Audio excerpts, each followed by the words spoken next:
নমস্কার, আমি প্রসূন আচার্য। আপনারা দেখছেন প্রসূন আচার্য জার্নালিস্ট চ্যানেল। সকলকে 2025 সালের শেষ দিনের জন্যে শুভেচ্ছা জানাই। আশা করি আগামী দিন আপনাদের আরো ভালো কাটবে। এবার শুরু করি মূল বিষয়।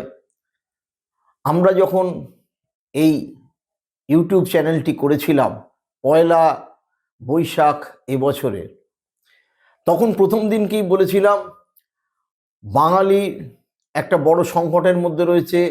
বাঙালি সভ্যতা, বাঙালি সংস্কৃতি এক বড় সংকটের মধ্যে পড়েছে, এবং সেই সংকটের প্রধান যদি কারণ ধরা যায় তাহলে যে হিন্দু হিন্দুস্তানি বলে যে সংস্কৃতি, যার ডিএনএ হচ্ছে আরএসএস, তারা যেভাবে বাঙালি সংস্কৃতির ওপরে, বাঙালির ওপরে আক্রমণ নামিয়ে আনছে, সেটা কিন্তু আগামী দিনকে একটা ভয়ঙ্কর পর্যায়ে যাবে।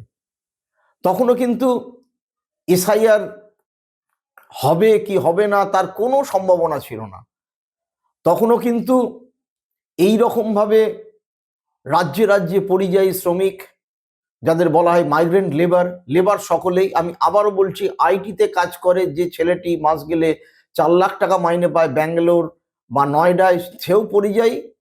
আর যে রাজমিস্ত্রি মহারাষ্ট্র, ছত্তিশগড়, কেরালায় গিয়ে 700 টাকা পায়, সেও পরিযায়ী। কায়িক শ্রমের পরিযায়ীদের ওপর অত্যাচার হবে এইভাবে তখন আমরা ভাবিনি, সাধারণ মানুষ ভাবেনি। কিন্তু আমার একটা নিজস্ব অনুমান ছিল, যে কারণে বিগত 8 মাস ধরে মূলত এই জায়গার উপর বারবার ফোকাস করার চেষ্টা করেছি। আসলে এটা যে শুধু political battle between BJP or Trinamool, political battle between CPM or Trinamool, বিষয়টা এইভাবে সহজ নয়। কিন্তু সেটা আমি দীর্ঘদিন সাংবাদিকতার অভিজ্ঞতায় বুঝতে পারছিলাম। চারপাশে সাংবাদিকদের বদলে যেতে দেখেছি, কিভাবে নিরপেক্ষতা জলাঞ্জলি দিয়ে বিভিন্ন সাংবাদিক একেবারে দলদাসের পরিণত হয়েছে এক একটা দলের, সেটাও দেখেছি। কিভাবে ইউটিউবাররা একেবারে টাকা নিয়ে দলের জন্য প্রচার করছে, আর নামের একটি চ্যানেল কিভাবে ভয়ঙ্কর সন্ত্রাস নামাচ্ছে বাংলার বুকে, সেটাও আমি দেখেছি। এবার এই অনুষ্ঠান যে কারণে শুরু করলাম, আজকের যে বক্তব্য সেটা হচ্ছে, আসলে বিজেপি এসআইআর করে একদিকে, অন্যদিকে রাজ্যে রাজ্যে বাঙালি যারা মাইগ্রেন্ট লেবার তাদের উপর অত্যাচার করে এমন একটা ভয়ঙ্কর অবস্থা সৃষ্টি করতে চাইছে যাতে বাঙালি জাতটা পুরো কুঁকড়ে যায়, আপনাদের মেরুদণ্ডটা ভেঙে যায়। আপনারা এখনো যারা উচ্চবর্ণ, উচ্চবিত্ত, ভদ্রবিত্ত বাঙালি মনে করছেন এটা আমার সংকট নয়, অচিরেই কিন্তু আপনার ছেলেটাকে, আজকে দুটো রাজ্য কংগ্রেসের শাসন আছে বলে, তেলেঙ্গানার হায়দ্রাবাদ আর কর্ণাটকের ব্যাঙ্গালোর, আপনার ছেলের ওপর হয়তো তত অভিজ্ঞতা আসছে না, কিন্তু যেদিনকে সেটা বিজেপির হাতে যাবে সেদিনকে আপনার ছেলের পেছনে 4টে লাথি মেরে ওখান থেকেও বার করে দেওয়া শুরু হবে। আপনারা এই জিনিসটা বুঝতে পারছেন না বলে ঘরেতে বসে থাকছেন। আপনারা আলোচনা করছেন মমতা বন্দ্যোপাধ্যায় দুর্নীতি নিয়ে, নিশ্চয়ই দুর্নীতি করেছে, কিন্তু মূল জায়গায় যাচ্ছেন না। আসলে লড়াইটা বাংলার সভ্যতা এবং সংস্কৃতির বিরুদ্ধে আরএসএস এর লড়াই। এটা খুব স্পষ্ট যিনি করে দিয়েছেন তিনি হচ্ছেন বিজেপির কেন্দ্রীয় সাধারণ সম্পাদক বিএল সন্তোষ। আমি বিএল সন্তোষের ভিডিওটা আপনাদের শোনাবো, একটাই শুধু সংযোজন করব। ভিডিওটা পোস্ট করেছেন তার নিজের ফেসবুক হ্যান্ডেলে, কিন্তু শুভেন্দু অধিকারী, অর্থাৎ তিনিও এই মতের সমর্থক। अपने बंगाल फिर से दूसरे बार का है, इसके लिए मैं करता हूँ। Bengal is not a political battle for us, it is a civilizational battle for us. We look it in the same way. To save India we have to win Bengal, not to, that will not be our 19th or 20th state. To save India from a big demographic challenge, we want to win Bengal and we will win it all. আপনারা BL সন্তোষের ভিডিওটা শুনলেন। আসলে যেটা হয়েছে, এই যে একটা ভয়ঙ্কর পরিস্থিতি নামিয়ে আনা হয়েছে, উড়িষ্যায় বিজেপি শাসিত, মহারাষ্ট্রে বিজেপি শাসিত, হরিয়ানায় বিজেপি শাসিত, উত্তরপ্রদেশে বিজেপি শাসিত, আসামে বিজেপি শাসিত, প্রতিটা রাজ্যে বাঙালিদের, এমনকি মুসলমান বাঙালি শুধু নয়, হিন্দু বাঙালিদের বাংলাদেশি সন্দেহে পুলিশ হেনস্থা করছে, তুলে নিয়ে যাচ্ছে, জেলে ভরে দেওয়া হচ্ছে। আপনারা নিশ্চয়ই জানেন যে উত্তর দিনাজপুরের দক্ষিণ দিনাজপুরের সুকান্ত মজুমদারের এলাকার দুজন হিন্দু বাঙালিকে কিভাবে মহারাষ্ট্রের পুলিশ মিথ্যে পরিচয়, মিথ্যে ফাঁসিয়ে অকারণে জেলে ভরে দিয়েছিল, এবং তারা বুথ কর্মী, বিজেপি করেন। অভিষেক বন্দ্যোপাধ্যায় যেটা বলেছেন, আসলে এইটা কিন্তু একটা সভ্যতার লড়াই। বিএল সন্তোষ একেবারে সঠিক কথাটি কিন্তু পরিষ্কার করে বলে দিয়েছেন। আপনাদের এই যে সভ্যতার যে লড়াই থেকে নিজেকে গা বাঁচিয়ে থাকছেন, মনে করছেন যে বিজেপি চলে এলে সব দূর হয়ে যাবে, আসলে আপনারা ভুল করছেন। ঠিক বাংলাদেশের মানুষ এই ভুলটা করেছিলেন। তারা মনে করেছিলেন হাসিনাকে উৎখাত করলে বাংলাদেশের সমস্যা দূর হয়ে যাবে। কিন্তু আজকে 1 বছর 4 মাসের মধ্যে যেভাবে জামাতদের উত্থান ঘটেছে, আপনাদের প্রিয় রবীন্দ্রনাথ নজরুলকে যেভাবে অস্বীকারের প্রচেষ্টা হচ্ছে, মুক্তিযুদ্ধকে যেভাবে অস্বীকারের প্রচেষ্টা হচ্ছে, যেদিনকে পশ্চিমবঙ্গে বিজেপি শাসন ক্ষমতায় আসবে, ঠিক একইভাবে আপনার প্রতিটি সংস্কৃতির ওপর আঘাত হানা হবে। যে কারণে আমি এই ব্যাপারে অত্যন্ত সচেতনভাবে আপনাদেরকে বারবার সতর্ক করার চেষ্টা করছি। সারা ভারতে যে বাঙালিরা রয়েছেন, বিদেশে যে বাঙালিরা রয়েছেন, পশ্চিমবঙ্গের এই শীতকালে ঘরে গুটিয়ে বসে থাকা যে বাঙালিরা রয়েছেন, তারা বুঝতে পারছেন নাকি যে এসআইআর এর নামে যে কথা আমি বারবার বলেছি, যে প্রথম দফায় মৃত ভোটার, ভুয়ো ভোটার বাদ দিয়েও যখন বিজেপি দেখলো কার্যকর হলো না, তখন একেবারে 1,36,000 মানুষকে চূড়ান্ত হয়রানির অবস্থায় ঠেলে দিয়েছে। আপনারা সেই দৃশ্য টিভির পর্দায় দেখতে পাচ্ছেন, যে টিভি মূলত গদি মিডিয়া, মূলত দালাল মিডিয়া, খবরের কাগজে দেখতে পাচ্ছেন যে খবরের কাগজ কিছুদিন আগেও মোদিময় হয়ে উদ্ভাসিত হয়ে উঠেছিল, তারা পর্যন্ত বলছে। সকলে কিন্তু বুঝতে পারছে একটা ভয়ঙ্কর অবস্থা। প্রত্যেক দিন মৃত্যু ঘটছে। দুর্জন মাঝি পুরুলিয়ার একটি মাত্র কেস হয়েছে, তিনি মারা যাওয়ায় তার পরিবারের লোকে এফআইআর করেছে ওই জ্ঞানেশ কুমার এবং মনোজ আগরওয়াল যিনি সিইও তার বিরুদ্ধে।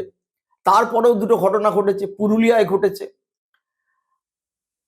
মেদিনীপুরে ঘটেছে, আপনার পূর্ব মেদিনীপুরে ঘটেছে, হুগলিতে ঘটেছে, প্রতিদিন ঘটছে। তৃণমূল নেত্রী মমতা বন্দ্যোপাধ্যায় 57 জনের কথা বলেছেন। প্রতিদিন আমরা দেখতে পাচ্ছি বিএলওর আত্মহত্যা, আতঙ্কে এসআইআরে নাম না থাকা, এবং প্রতিদিন যেভাবে ক্যান্সার রোগী, যেভাবে অসুস্থ মানুষ ক্যাথিটা লাগিয়ে, শতায়ু বৃদ্ধা চিরকাল ভোট দিয়ে এসছেন, তাদেরকে হয়রানির নামে ডাকা হচ্ছে, এবং কেউ জানে না এই হয়রানির পরেও শেষ পর্যন্ত ভোটার তালিকায় তার নাম থাকবে কি থাকবে না। আমি যে কথা বারবার বলছিলাম, হয়তো তৃণমূলের নেতৃত্ব ভাবছিল ব্যাপারটা ম্যানেজ হয়ে যাবে। আমি গতকাল মমতা বন্দ্যোপাধ্যায়ের বর্জরা সভা থেকে দেখলাম তিনি সেই কথাটা পরিষ্কার করে বলছেন যে এরপরেও নাম থাকবে কিনা ঠিক নেই। সিপিআইএম এর একটা অদ্ভুত পরিস্থিতি, এই মীনাক্ষী মুখার্জি, আবাস রায়চৌধুরী, তারা কিন্তু মূলত এখনো পর্যন্ত চুপ। আমি বিগত 3-4 দিন ধরে গণশক্তির পাতায় হেনস্থা নিয়ে একটা শব্দ দেখিনি। তারা মনে করছেন সব তৃণমূলের নাম কাটা যাচ্ছে। আরে আসলে বাঙালি মরছে। সিপিএম এর ক্ষমতা কম হলেও বামপন্থী মানুষ হয়তো তাদের অনেকেই অন্য দলকে ভোট দেন, কিন্তু তারা মনে করেছিলেন সিপিএম এর এই ব্যাপারে একটা সদার্থক ভূমিকা থাকবে, কিন্তু এখনো পর্যন্ত সেটা দেখা যায়নি। কান্তি গাঙ্গুলির নাম বাদ দেওয়া হয়, তাকে ডকুমেন্ট চাওয়া হয়েছে। জয় গোস্বামীর মতো মানুষকে ডকুমেন্ট চাওয়া হয়েছে। একাধিক হিয়ারিংয়ে ডাকা হচ্ছে। এমন এমন মানুষকে লোকে ভাবতে পারছে না ইলেকশন কমিশনের সাথে যুক্ত ছিলেন অফিসাররা, তাদের ডাকা হচ্ছে। বিধায়ককে মৃত বলা হচ্ছে। এই গোটা প্রক্রিয়াটা একদিকে যেরকম নামিয়ে আনা হয়েছে আক্রমণ, ঠিক সেই রকম ভাবে উড়িষ্যায় প্রতিদিন বাঙালি পরিযায়ী শ্রমিকদের ওপর আক্রমণ হচ্ছে। উড়িষ্যায় তো কখনো এই ঘটনা ঘটেনি। উড়িষ্যায় নবীন পট্টনায়ক এতদিন শাসনে কিন্তু বাঙালিরা তো নিশ্চিন্তে যেত, এবং বাঙালিরা বহু পুরীতে হোটেল কিনেছে, অনেকের ভাইয়েরা কিনেছে, আমরা জানি, একেবারে দক্ষিণ কলকাতার ব্যবসা করেছে।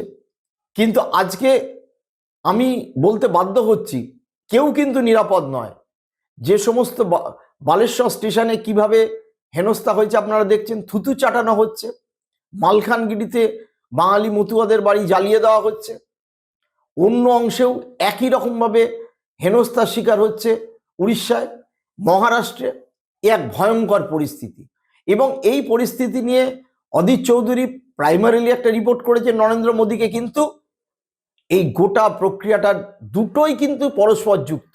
অর্থাৎ একদিকে ভিন রাজ্যে, সে আসাম হোক, আসামেও আপনারা জানেন হেনস্থার শিকার হয়েছে, একদিকে আসাম হোক আর উড়িষ্যা হোক, বাঙালি পরিযায়ী শ্রমিক যারা মেহনত দিয়ে রোজগার করেন তাদের উপর আক্রমণ হচ্ছে।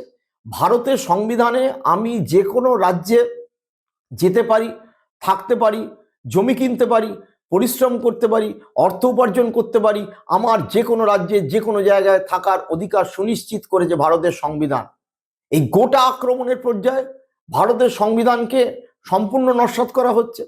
এ ব্যাপারে সুপ্রিম কোর্ট বলেছিল, তখন দিন দশেক বন্ধ ছিল, তারপর আবার চলছে এবং অর্কেস্ট্রেট হতে চলছে। এই হিন্দুত্ববাদী শক্তি তাদের এমন করে লেলিয়ে দেওয়া হয়েছে, বাঙালির বিরুদ্ধে লেলিয়ে দেওয়া হয়েছে। একদিকে ইলেকশন কমিশন জ্ঞানেশ কুমার এবং বিএলওদের দিয়ে গোটা ব্যাপারটাকে নিয়ন্ত্রণ করা হচ্ছে, কত নাম কাটতে হবে, কত বাঙালিকে ভোটাধিকার থেকে বঞ্চিত করা হবে সেই তালিকা তৈরি হচ্ছে। কেন? কারণ বাঙালিরা বিভিন্ন ব্যাপারে এই বাঙালি তার মনন, বাঙালির মেধা, বাঙালির শ্রম এর বিরুদ্ধে সোচ্চার প্রতিবাদ জানায়। যে কারণে আজকের বাঙালি যাতে মাথা তুলে না দাঁড়াতে পারে, সেই কারণেই অত্যন্ত ডিজাইন ওয়েতে আমি বারবার বলবো এই আক্রমণ সানানো হচ্ছে। অমিত শাহ গতকাল শহরে এসে আবার বলেছেন ঘুষপেটিয়া, আবার বলেছেন অনুপ্রবেশকারী। একটা মিথ্যেবাদী এই রকম স্বরাষ্ট্রমন্ত্রী আজ পর্যন্ত দেখিনি। বিহারে কোনো ঘুষপেটিয়া কজন পাওয়া গেছিল, বাংলাদেশে অনুপ্রবেশকারী বলেননি, আবার পশ্চিমবঙ্গে এসে বাজার গরম করছেন। আমার মনে হয় প্রতিটা মৃত্যুর ক্ষেত্রে, প্রতিটা মৃত্যুর জন্য দায়ী করে বিএলও হোক বা যারা আতঙ্কে মারা যাচ্ছে, প্রতিটা থানায় সংশ্লিষ্ট এফআইআর করা দরকার। কারণ হচ্ছে এই মৃত্যুর সাথে সরাসরি যুক্ত ইলেকশন কমিশন এবং তাদের পেছন দিক থেকে হোম মিনিস্ট্রি যেভাবে চালাচ্ছে তারা। আপনারা জানেন যে বিএলএ অসিত মজুমদারের নামে অনেক সমালোচনা হচ্ছে, কিন্তু এই ঘটনা সত্যি। এই বিএলএ তাদেরকে ইলেকশন কমিশন প্রথম থেকে বৈধতা দিয়েছে, বিহারেও দিয়েছে এসআইআর করার সময়, এক্ষেত্রেও দিয়েছে। হঠাৎ হিয়ারিং এর সময় কেন তাদের অফ করে দেওয়া হচ্ছে? প্রান্তিক মানুষ, গরিব মানুষ, যারা জানে না, যার বাবা একরকম বয়স দিয়েছিল, ছেলে আর একরকম বয়স দিয়েছে, তাদেরকে কোন অ্যাপের মাধ্যমে তুমি একদিন শুধু নয় কয়েক ঘন্টার মধ্যে বলে দিলে 1,36,00,000 মানুষের মেলেনি? কি করে বলা সম্ভব হলো? কিভাবে তাদের নোটিশ দেওয়া হলো? কোন অ্যাপ? যেখানে বাবার নাম হয়তো চন্দ্র ছিল, সেখানে ছেলে হয়তো ফিল আপ করেনি, নামের বানান ও আর ইউতে হয়তো, যেন আমার নাম প্রসূন, PRASUN, কেউ কেউ লেখে PROSOONও লেখে, প্রসূন যোশী লেখে, তাহলে তাদের নাম উড়ে যাবে। এক ভয়ঙ্কর পরিকল্পনায় নেমেছে খেলায় বিজেপি, এবং সেই খেলায় আপনারা লক্ষ্য করে দেখুন, এত বিএলএর মৃত্যু, এসআইআর এর মৃত্যু, এত বাঙালি নির্যাতন, শুভেন্দু সুকান্তর মুখে একটা শব্দ শুনতে পেয়েছেন আপনারা? মতুয়াদের নাম কাটা যাচ্ছে, শান্তনু ঠাকুর বলছে আমি কি নাম কাটছি? অর্থাৎ আপনারা দেখুন অর্কেস্ট্রা কিভাবে বাজছে। আসলে সুতোর টান রয়েছে তো অমিত শাহ, নরেন্দ্র মোদী, দুই গুজরাটির হাতে। তারা যেভাবে খেলাচ্ছে সেই পশ্চিমবঙ্গের বিজেপি সেইভাবে খেলছে, এবং সেই খেলার একটাই উদ্দেশ্য, বাঙালিকে হেনস্থা করো, অন্য রাজ্যে মার খাক, চরম অবস্থার শিকার হোক। কোনো কথা আজ পর্যন্ত আমি বলতে শুনিনি, কোনো মিডিয়া বলতে শুনিনি ইট শুড বি স্টপ।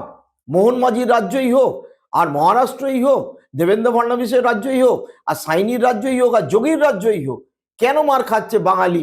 আপনি বিহারের ক্ষেত্রে যদি এ ঘটনা ঘটতো, তাহলে নীতিশ কুমার প্রতিবাদ করতেন, লালু যাদব প্রতিবাদ করতেন, অতীতে আমরা দেখেছি একই সঙ্গে করুক। কিন্তু এই গোটা প্রক্রিয়ায় একেবারে নিশ্চুপ। এমনকি যে অসুস্থ বৃদ্ধ ভদ্রমহিলা ভদ্রলোকদের 80 ঊর্ধ্বে, তাদের নথি নেই, হাজির করা হচ্ছে, হেনস্থা করা হচ্ছে, তাই নিয়ে একটা শব্দ শুভেন্দু সুকান্তর মুখে নেই, একটা শব্দ শ্রমিক ভট্টাচার্যের মুখে নেই। তার মানে আসলে খেলায় এরা মাত্র কাঠপুতুল, খেলাটা খেলছেন কিন্তু অমিত শাহ।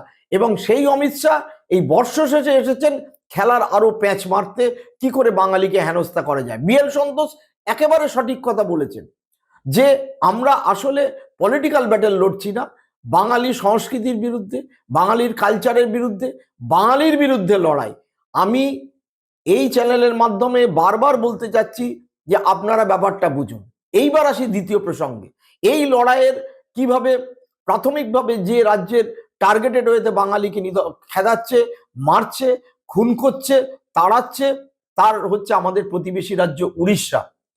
উড়িষ্যায় 5 লক্ষ বাঙালি বাস করে। উড়িষ্যায় কত বাঙালি বাস করে? প্রায় 5 লক্ষর কাছাকাছি বাঙালি বাস করে।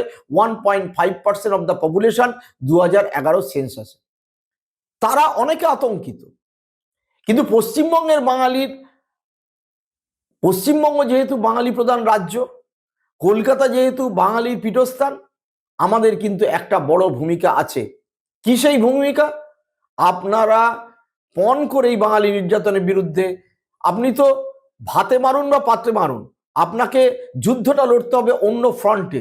ঠিক যে ফ্রন্টে একসময় বাংলাদেশ পাকিস্তানের বিরুদ্ধে লড়েছিল, অনেকটা সেই ফ্রন্টে, আর্থিকভাবে ফ্রন্টে আপনি যুদ্ধটা লড়ুন। আপনি প্রথম দিকে, আমি সমস্ত আপামর বাঙালির কাছে অনুরোধ করব যে আপনারা পুরীতে বেড়াতে যাওয়া বন্ধ করুন। পুরীতে প্রতি বছর, আমি ফ্যাক্টস অ্যান্ড ফিগার্স নিচ্ছিলাম, তাতে যে পরিমাণ ট্যুরিস্ট যায় শুধু পুরীতে, যদি 25 লক্ষ ট্যুরিস্ট যায়, তার মধ্যে 14 থেকে 15 লক্ষ Bangali tourist minimum, it could be more. এবং তার যে ট্যুরিজম ডেভেলপমেন্ট হয়েছে ওই পুরীকে কেন্দ্র করে, তার চারপাশে উদয়গিরি, খণ্ডগিরি, চিল্কা হ্রদ, কোণারক, এই যে ট্যুরিজম সেন্টার, এইটার পুরো পয়সাটা আমাদের পশ্চিমবঙ্গের বাঙালিদের পকেট থেকে যাচ্ছে। আপনারা অন্তত বাংলার স্বার্থে, বাঙালির স্বার্থে পুরী যাওয়াটা বন্ধ করুন আগামী 1 মাসের জন্য। 1 নাম্বার 2, আমি বাংলার যারা মুরগি নিয়ে আসে উড়িষ্যার থেকে, তাদেরকে অনুরোধ করব, আপনি 2 টাকা চিকেনের দাম বেশি নিন, কিন্তু পশ্চিমবঙ্গের হ্যাচারিগুলো থেকে চিকেন আনুন। আপনি সামান্য পয়সা বেশি নিন, কিন্তু বিহারের হ্যাচারি থেকে, ছোটনাগ ছত্তিশগড়ের হ্যাচারি থেকে চিকেন আনুন। উড়িষ্যা থেকে চিকেন আনবেন না। অর্থাৎ সেকেন্ড।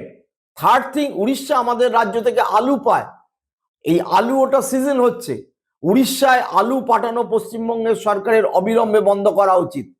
উড়িষ্যার সাথে অবিলম্বে এমন আচরণ করা উচিত যেটা উড়িষ্যা বুঝতে পারে কিছু হচ্ছে। আমি তৃণমূল নেত্রী মমতা বন্দ্যোপাধ্যায়ের কাছে এই আমার চ্যানেলের মাধ্যমে আবেদন করছি যে ইকোনমিক ফ্রন্টে এইবার লড়াইটা করার সময় এসে গেছে। কারণ হচ্ছে উড়িষ্যা এখনো পর্যন্ত কোনো রকম এই বাঙালি নির্যাতনের বিরুদ্ধে দেখাচ্ছে ঠিকই, কিন্তু কার্যকর ব্যবস্থা নিতে পারছে না একটাই কারণে, সেখানে ভেনাম অর্থাৎ বিষ ঢুকিয়ে দেওয়া হয়েছে। আরএসএস হিন্দুত্ববাদীদের বিষ ঢুকিয়ে দেওয়া হচ্ছে বাঙালিদের বিরুদ্ধে। বাঙালিরা উৎফুল্ল, মধ্যবিত্ত বাঙালির একটা সেকশন যে ভুবনেশ্বর আইটি হাব হচ্ছে, কিন্তু ভুবনেশ্বরে আইটি হাবে যত লোক কাজ করে তার থেকে অনেক বেশি কাজ করে কিন্তু নিউ টাউনের সেক্টর 5-এ। এই তথ্যটা বোধহয় আপনাদের কাছে জানা নেই। এবং আগামী 2-3 বছরের মধ্যে প্রায় 1.5 লক্ষ জব ক্রিয়েটেড হবে নতুন করে নিউ টাউন এবং সেক্টর 5-এ, শুধু আইটি সেক্টরে। এই তথ্যটা অনেকে জানেন না। আমি এক র্যান্ডাম একটা সার্ভে দেখছিলাম, মৈত্রীশ ঘটকে, তারা মাইগ্রেন্ট লেবারদের সার্ভে করেছেন। তাতে এটা ঘটনা, পশ্চিমবঙ্গের যে আনস্কিল লেবার, যে শ্রমিক গৃহ নির্মাণ করে, অর্থাৎ রাজমিস্ত্রি যাদের বলি, তাদের একটা বড় সেকশন উড়িষ্যায় যাচ্ছে। কারণ এটা সারা দেশেই যাচ্ছে, কারণ সারা দেশে গৃহ নির্মাণের একটা বুম গত 10-15 বছর ধরে হয়েছে। মহারাষ্ট্রে বলুন, তামিলনাড়ু বলুন, কেরালা বলুন, উড়িষ্যা বলুন, নয়ডা বলুন, উত্তরপ্রদেশ বলুন, বিহারে হয়নি। কিন্তু উড়িষ্যায় এমন একটা অবস্থা সৃষ্টি করা হয়েছে যে বাঙালিদের টার্গেট করা হচ্ছে। আসামে এর আগে বাঙালিদের টার্গেট করা হয়েছে, আপনারা জানেন। আসামের বাঙালিদের একটা বড় সেকশন, তারা কিন্তু মুসলিম, তারা ভয়ে কুঁকড়ে আছেন, সেখান থেকে আমি যা রিপোর্ট পাই। এবং আপনারা দেখেছেন কিভাবে শিলচরে, মুর্শিদাবাদের বাঙালিকে বাংলাদেশি বলে হেনস্থা করা হলো। যদিও অনেক ক্ষেত্রে ডায়েরি হচ্ছে, অনেক ক্ষেত্রে হচ্ছে না, কিন্তু ঘটনা হচ্ছে এই যে অর্কেস্ট্রেড ওয়েতে হাঙ্গামা হচ্ছে, এর বিরুদ্ধে আপনাদের দুটো পথ নিতে হবে। নাম্বার ওয়ান, আমি আবারও বলছি, উড়িষ্যার পুরীর মন্দিরে যাওয়া বাঙালির এই প্রতিবাদে বয়কট করা উচিত, নাম্বার ওয়ান। নাম্বার টু, উড়িষ্যার সাথে আপনি যতদূর সম্ভব, পশ্চিমবঙ্গে যে ওড়িয়া ভাষা যে থাকে তারা আমাদের ভাই, তাদের বুক দিয়ে আগলাতে হবে। আমি এই গুটখাখোর ওড়িয়া এইসব বলার, উড়ে বলার তীব্র বিরুদ্ধে। কিন্তু এটাও বুঝতে হবে যে বাঙালি সংস্কৃতির উপর আক্রমণ হলে আমরাও কিছু ব্যবস্থা নিতে পারি। নাম্বার টু, বিজেপি লিডারশিপ যারা যেখানে আছেন, মানুষ তাদেরকে জিজ্ঞাসা করুন যে আপনারা ভিন রাজ্যে বাঙালি মার খেলে, নিহত হলে, থুতু চাটানো হলে, ঘর পুড়িয়ে দেওয়া হলে নীরব থাকছেন কেন? আপনারা কি বাঙালির পক্ষে না বাঙালির বিরুদ্ধে? তাহলে কি আপনারা যদি বাঙালির বিরুদ্ধেই থাকেন, তাহলে কি আপনারা মতুয়াদের যদি নাগরিকত্ব দেব এবং ভোটাধিকার দেব বলে মিথ্যে কথা বলেই থাকেন, তাহলে বাংলার মানুষ কেন আপনাদের ভোট দেবে? এইটা অত্যন্ত অত্যন্ত কার্যকরভাবে আপনাদের এই ব্যাপারে প্রশ্ন করতে হবে। তিন, এসআইআর এর নাম তোলার ব্যাপারে এই পিকনিক না করে, উৎসব না করে, এবং তৃণমূল কংগ্রেসের যারা কাউন্সিলর, যারা পঞ্চায়েতের সদস্য, তাদের আমি দেখেছি একটা উৎসবের, তারা একটা ফেস্টিভ মুডে থাকেন, কারণ তৃণমূলের তিনি নিজেই এই ফেস্টিভ মুডটা পছন্দ করেন, নানাভাবে থাকেন। উনি একটা কথা বলেছেন যে আপনাদের উৎসবের মরশুমে উৎসব না করে এসআইআর নাম তুলতে হবে, কারণ উনি বুঝতে পেরেছেন বিপদটা কোন জায়গা থেকে আসছে। আর বামপন্থী বন্ধুদের কাছে আমার অনুরোধ, আপনারা দয়া করে মানুষের হেনস্থার খবর সামনে আনুন। শুধুমাত্র মমতা বিরোধিতা করে আপনারা যেটা করছেন সেটা আপনাদের লাইন।